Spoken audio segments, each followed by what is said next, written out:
All right, so there's no Irving here in Colorado.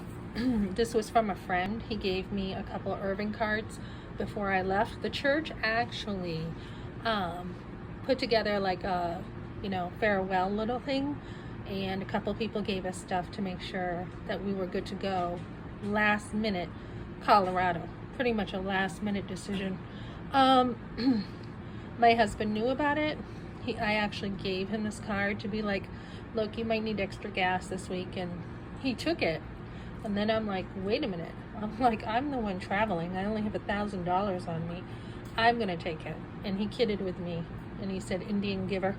And I looked at him, gave him a hug, and I knew it was probably the last time I would see him, because I already had a heads up he wanted a divorce. So there has been no surprises with him, except not even a surprise. I mean, he ran to his mummy. He did this when we were first married too. He ran to his mummy. He took a fit of rage. I left. He ran to his mother and his father, and they pitied him. He said, oh, she left me without a car, because his car had, the engine was pulled out when he was working on it.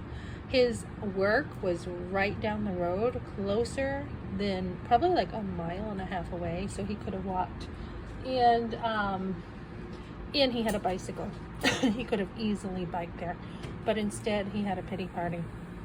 And then he went to my school, Concord Academy of Hairdressing School, begged for me to work it out with him. Begged. And I'm like, I don't know, and he's like, well, he left notes on my car with his friend Charlie. Charlie would come over, give him rides, leave notes on my car to work it out. And I'm like, I already moved on basically. We're done, headed for divorce. And he was like, crying, let's work it out, let's work it out. So I stayed with him, and we both had new understanding that this was for good. So when I went to Colorado, he said he would be sending money so that we could save up some money and we could figure things out together when we lost our home, because the landlord wanted to sell it. But instead, he chose to turn his back on his family pretty much right when we got here. Pretty much. I mean, I told him this place is like, the movie The Karate Kid. That's kind of how I feel like with this dumpy apartment place.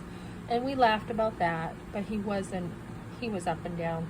He accused me of all kinds of things before I left, and yeah, saw it coming.